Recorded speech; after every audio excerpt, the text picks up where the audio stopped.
Hay un libro en el cual se relata algo dramático sobre la vida de un hombre que fue cristiano cuando serlo costaba la vida. El mártir de las catacumbas. En el primer capítulo se habla del Coliseo, de una cruel carnicería de parte de los romanos. Era uno de los grandes días de fiesta en Roma. De todos los extremos del país la gente convergía hacia un destino común.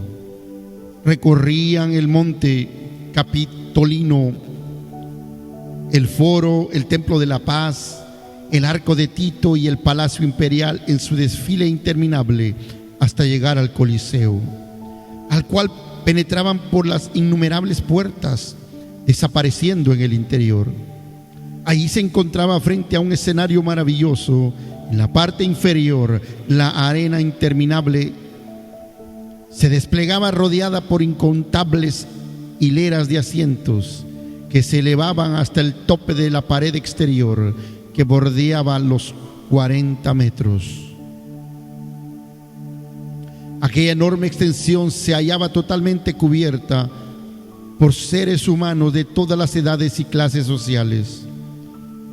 Una reunión tan vasta, concentrada de tal modo en la que solo se podían distinguir largas filas de rostros fieros que se iban extendiendo sucesivamente, constituían un formidable espectáculo que en ninguna parte del mundo había podido igualarse y que había sido ideado sobre todo para aterrorizar e infundir sumisión en el alma del espectador.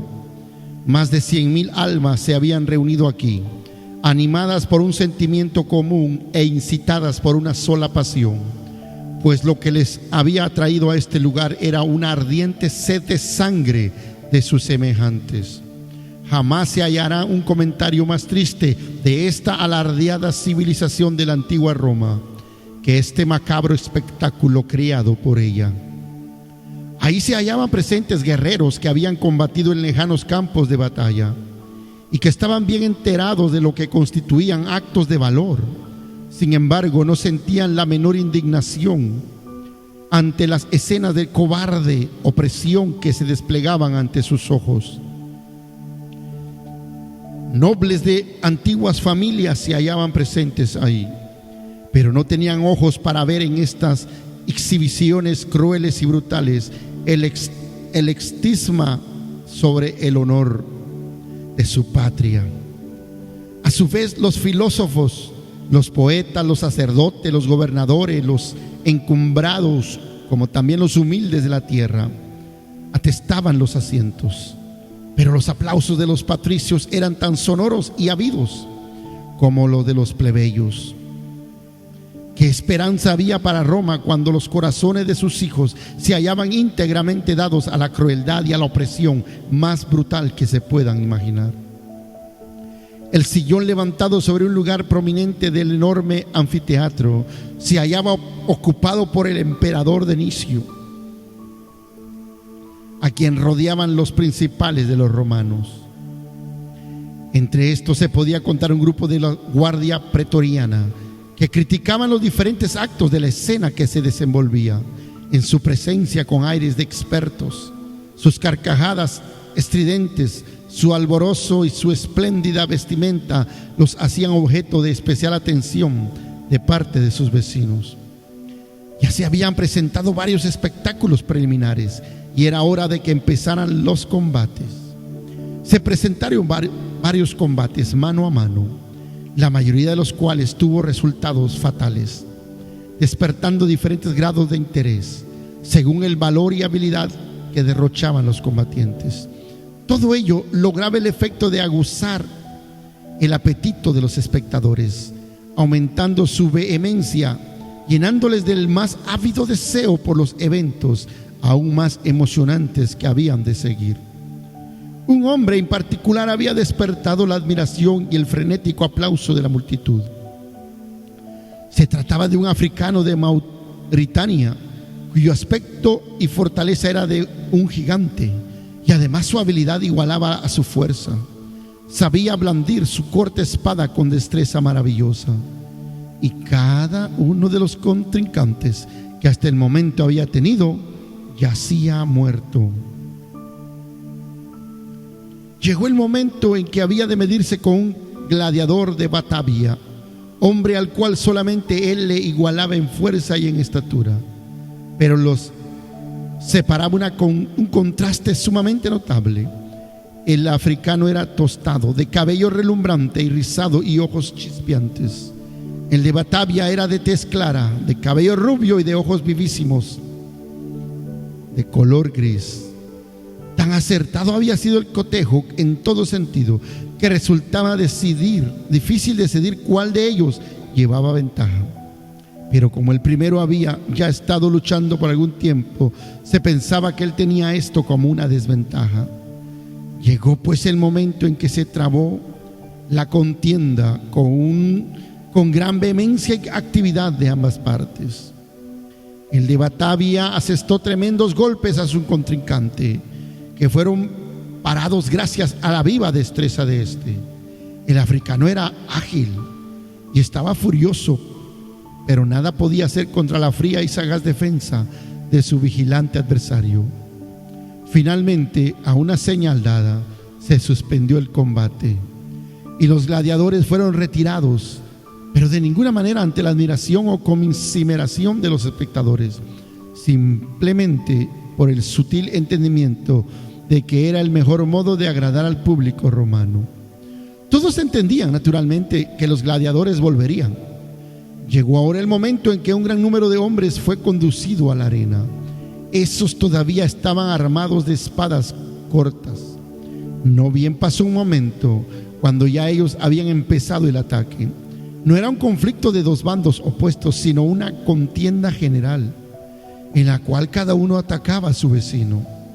Tales escenas llegaban a ser las más sangrientas y por lo tanto las que más emocionaban a los espectadores. Un conflicto de este tipo siempre destruiría el mayor número en el menor tiempo. La arena presentaba el escenario de confusión más horrible. 500 hombres en la flor de la vida y de gran fortaleza, armados con espadas, luchaban en ciega confusión unos contra otros.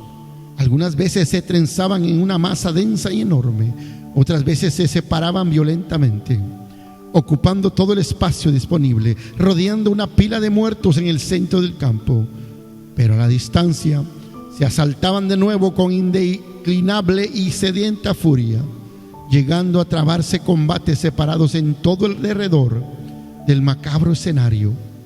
El victorioso en cada uno corría presuroso a tomar parte en los otros, hasta que los últimos sobrevivientes se hallarían nuevamente empeñados en un ciego combate masivo. A la larga, las luchas agónicas por la vida o la muerte se tornaban cada vez más débiles. Solamente unos 100 quedaban de los 500 que empezaron, cada cual más agotado y herido que el otro. Repentinamente se dio una señal y dos hombres saltaban a la arena y se precipitaban desde el extremo opuesto sobre esta miserable multitud. Era el africano y el de Batavia, ya frescos después del reposo. Caían sobre los infelices sobrevivientes, ya que no tenían ni el espíritu para combinarse, ni la fuerza para resistir. Todo se reducía a una cacería. Estos gigantes mataban a diestra y a siniestra sin misericordia, hasta que nadie más que ellos quedaba de pie en el campo de la muerte y oían el estruendo del aplauso de la muchedumbre. Estos dos nuevamente renovaban el ataque uno contra el otro, atrayendo la atención de los espectadores mientras eran retirados los despojos miserables de los muertos y heridos. El combate volvía a ser tan cruel como el anterior, de invariable similitud. A la agilidad del africano se oponía la precaución del de Batavia, pero finalmente aquel lanzó una desesperada embestida final. El de Batavia lo paró y con la velocidad del relámpago devolvió el golpe. El africano retrocedió ágilmente y soltó su espada. Era demasiado tarde, porque el golpe de su enemigo le había traspasado el brazo izquierdo y conforme cayó, un alarido estrepitoso de salvaje regocijo surgió del centenar de millares de así llamados seres humanos. Pero esto no había de considerarse como el fin, porque mientras aún el conquistador estaba sobre su víctima, el personal de servicio se introdujo deprisa a la arena y lo sacó. Empero tanto los romanos como el herido sabían que no se trataba de un acto de misericordia, solo se trataba de reservarlo para el desdichado fin que le esperaba. El de Batavia era un hábil luchador. Marcelo, comentó un joven oficial con su compañero de la concurrencia a la que ya se ha aludido. Verdaderamente que lo es, mi querido Lúculo, replicó el otro. No creo haber visto jamás un gladiador mejor que este. En verdad, los dos que se han batido eran mucho mejores de lo común.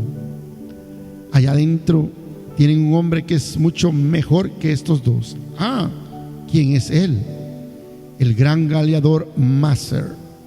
Se me ocurre que él es el mejor que jamás he visto. Algo he oído respecto a él. ¿Crees que lo sacarán esta tarde? Entiendo que sí. Esta breve conversación fue bruscamente interrumpida por un tremendo rugido que surgió dentro y surcó los aires procedentes del vivario, o sea, el lugar en donde se tenían encerradas las fieras salvajes. Fue uno de los rugidos feroces y terroríficos que solía lanzar la más salvaje de las fieras cuando habían llegado al colmo del hambre, que coincidía con el mismo grado de furor. No tardaron en abrirse los enrejados de hierro manejados por hombres desde arriba, apareciendo el primer tigre al acecho en la arena. Era una fiera del África, desde donde había sido traída no muchos días antes. Durante 3 días no habían probado alimento alguno, y así el hambre, juntamente con el prolongado encierro, había aguzado su furor al extremo, que solamente el contemplarlo aterrorizaba. Azotándose con la cola, recorría la arena mirando hacia arriba, con sanguinarios ojos a los espectadores. Pero la atención de estos no tardó en desviarse hacia un objeto distinto. Del otro extremo de donde la fiera se hallaba fue arrojado a la arena nada más y nada menos que un hombre. No llevaba armadura alguna, sino que estaba desnudo como todos los gladiadores, con la sola excepción de su taparrabo. Portando en su diestra la habitual espada corta, avanzó con dignidad y pasó firme hacia el centro del escenario. En el acto, todas las miradas convergieron sobre este hombre. Los innumerables espectadores clamaron frenéticamente: ¡Macer! ¡Macer! El tigre no tardó en verlo, lanzando un breve pero salvaje rugido que infundía terror. Macer, con serenidad, permaneció de pie, con su mirada apacible pero fija sobre la fiera, que movía la cola con mayor furia de cada vez, dirigiéndose hacia él. Finalmente el tigre se agazapó y de esta posición, con el impulso que caracterizó, se lanzó en un salto feroz sobre su presa. Macer no estaba desprevenido.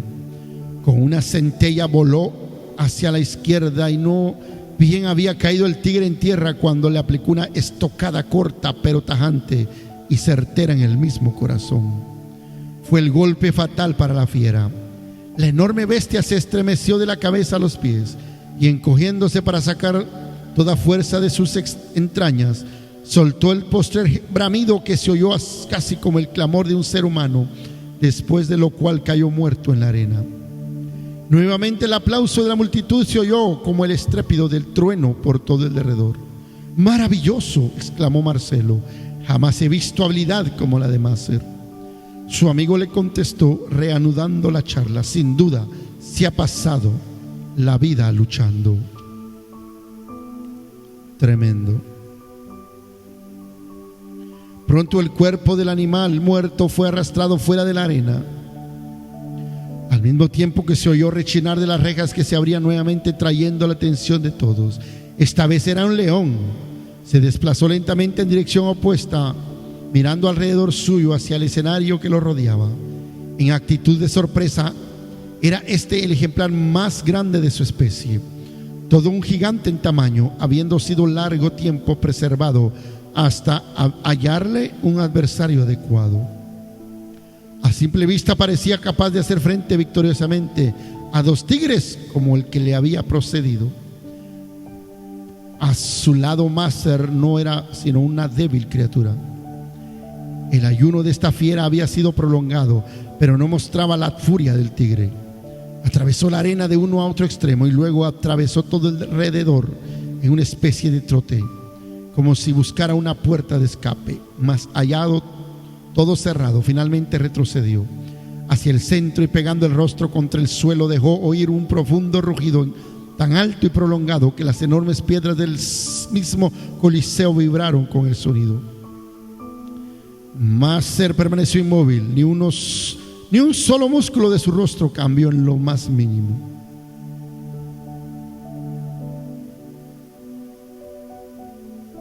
Estaba con la cabeza erguida, la expresión vigilante y característica, sosteniendo su espada en guardia. Finalmente el león se lanzó sobre él de lleno.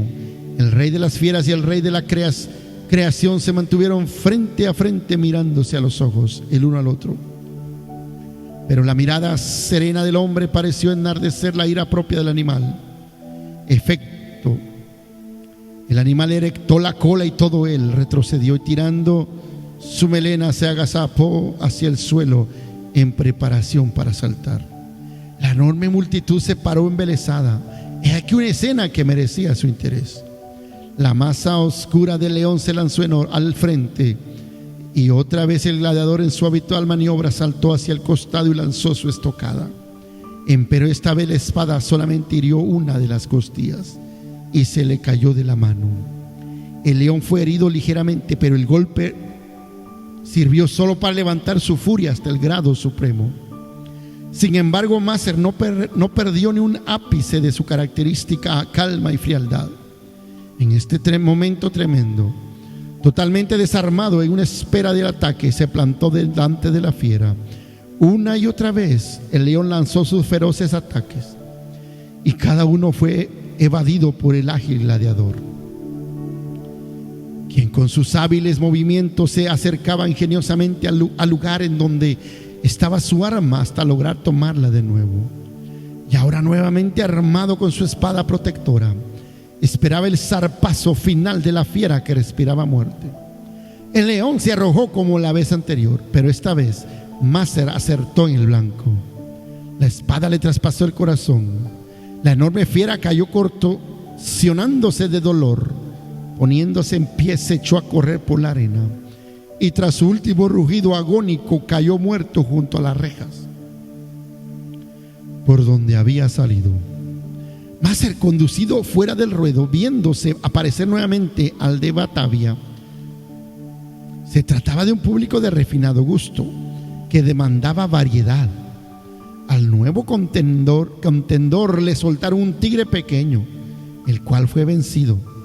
Seguidamente se le soltó un león. Este dio muestras de extrema ferocidad, aunque por su tamaño no salía de lo común. No cabía la menor duda de que el de Batavia no se igualaba a Maser. El león se lanzó sobre su víctima, habiendo sido herido, pero al lanzarse por segunda vez el ataque, agarró a su adversario y literalmente lo despedazó. Entonces fue sacado Maser, para quien fue tarea más fácil acabar con el cachorro. Esta vez, mientras Maser permanecía de pie recibiendo los interminables aplausos, apareció un hombre por el lado opuesto. Era el africano. Su brazo ni siquiera se le había vendado, sino que golpeaba y colgaba a su costado, completamente cubierto de sangre. Se encaminó titubeando hacia Maser con penosos pasos de agonía. Los romanos sabían que este había sido enviado sencillamente para que fuese muerto, y el desventurado también lo sabía, porque conforme se acercó a su adversario, arrojó su espada y exclamó en una actitud más bien de desesperación: mátame pronto, líbrame del dolor. Todos los espectadores a una quedaron mudados de asombro al ver que Maser retrocedió y arrojó al suelo su espada. Todos seguían contemplando, maravillados hasta lo sumo y silencioso. Y su asombro fue aún mayor cuando Macer volvió hacia el lugar donde se hallaba el emperador, y levantando las manos muy alto, clamó con voz clara que a todos alcanzó: Augusto, emperador, yo soy cristiano. Yo pelearé con fieras silvestres, pero jamás pelearé mi mano contra mis semejantes. Los hombres, sean de color que fuesen, yo moriré gustoso, pero yo no mataré. Ante semejantes palabras y actitud se levantó un creciente murmullo. ¿Qué quiere decir este cristiano? Cuando sucedió su conversión, preguntó Marcelo. Lúculo contestó: supe que lo habían visitado en el calabozo los cristianos, y él se habría unido a esa despreciable secta en la cual se haya reunida toda la hez de la humanidad. Es muy probable que se haya vuelto cristiano y preferirá él morir antes que pelear. Así suele proceder aquellos fanáticos. La sorpresa de aquel populacho fue reemplazada por una ira salvaje. Les indignaba que un mero gladiador se atreviera a decepcionarles. Los lacayos se apresuraron a intervenir para que la lucha continuara. Si en verdad Macer insistía en negarse a lucha, debería sufrir todo el peso de las consecuencias. Pero la firmeza del cristiano era inconmovible. Absolutamente desarmado, avanzó hacia el africano, a quien él podría haber dejado muerto con solamente un golpe de su puño. El rostro del africano se había tornado en estos breves instantes cual el de un feroz endemoniado. En sus siniestros ojos relumbraba una mezcla de sorpresa y regocijo loco. Recogiendo su espada, haciéndola firmemente, se dispuso al ataque con toda libertad, hundiéndola de un golpe en el corazón de Macer. Señor Jesús, recibe mi espíritu. Salieron esas palabras entre el torrente de sangre, en medio del cual este humilde pero osado testigo de Cristo dejó la tierra, uniéndose al nobilísimo ejército de mártires. ¿Suele haber muchas escenas como estas?, preguntó Marcelo. Así suele ser cada vez que se presentan cristianos. Ellos hacen frente a cualquier número de fieras. Las muchachas caminan de frente firmemente, desafiando a los leones y a los tigres. Pero ninguno de estos locos quiere levantar su mano contra otro hombre. Pero ninguno de estos locos quiere levantar la mano contra otro hombre. Este Macer ha desilusionado amargamente a nuestro populacho. Era el mejor de todos los gladiadores que se han conocido. Empero, al convertirse en cristiano, cometió la peor de las necedades. Marcelo contestó mediatativo: fascinante religión debe ser aquella que lleva a un simple gladiador a proceder de la manera que hemos visto. Ya tendrás la oportunidad de contemplar mucho más de esto que te admira. ¿Cómo así? ¿No lo has sabido? Estás comisionado para desenterrar a algunos de estos cristianos que se han introducido en las catacumbas, y hay que perseguirlos. Cualquiera pensaría que ya tienen suficiente. Solamente esta mañana quemaron 50 de ellos, y la semana pasada degollaron 100. Pero eso no es nada. La ciudad íntegra se ha convertido en todo un enjambre de ellos. Pero el emperador Decio ha resuelto restaurar en toda su plenitud la antigua religión de los romanos. Desde que estos cristianos han aparecido, el imperio va en vertiginosa declinación. En vista de eso, él se ha propuesto a aniquilarlos por completo. Son la mayor maldición y como a tal se les tiene que tratar. Pronto llegarás a comprenderlo. Marcelo contestó con modestia: yo no he residido en Roma lo suficiente, y es así que no comprendo qué es lo que los cristianos creen en verdad. Lo que han llegado a mis oídos es que casi cada crimen que sucede se les imputa a ellos. Sin embargo, en el caso de ser como tú dices, he de tener la oportunidad de llegar a saberlo. En ese momento una nueva escena les llamó la atención. Esta vez entró al escenario un anciano de figura inclinada y cabello blanco plateado. Era de edad muy avanzada. Su aparición fue recibida con gritos de burla e irrisión, aunque su rostro venerable y su actitud digna hasta lo sumo hacían presumir que se le presentaba para despertar admiración. Mientras las risotadas y los alaridos de irrisión herían sus oídos, él elevó su cabeza al mismo tiempo que pronunció unas pocas palabras. ¿Quién es él?, preguntó Marcelo. Tremendo.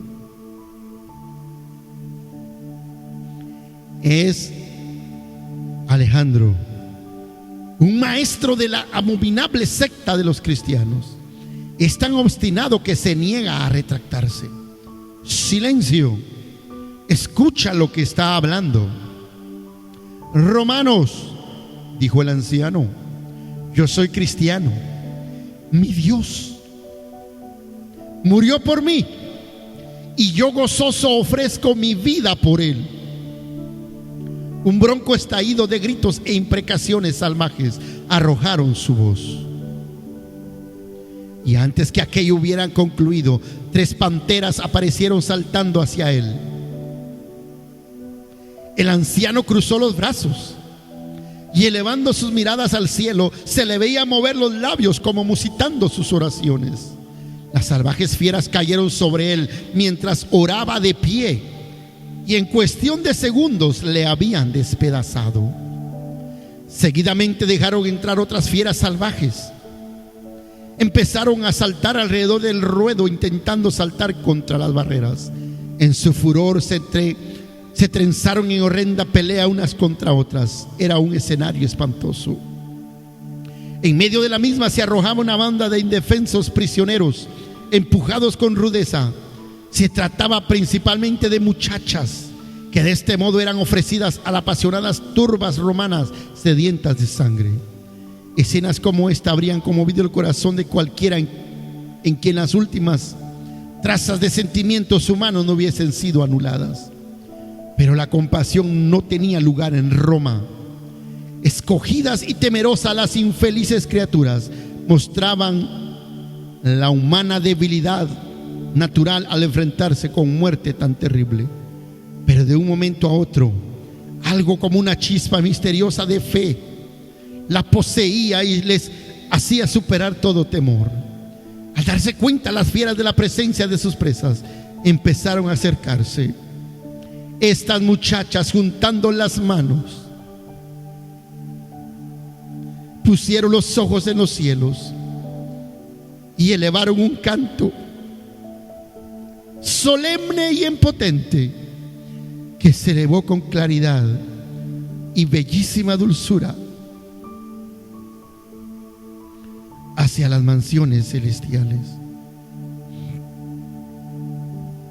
Aquel canto decía: al que nos amó y nos lavó de nuestros pecados con su sangre y nos hizo reyes y sacerdotes para Dios, su Padre.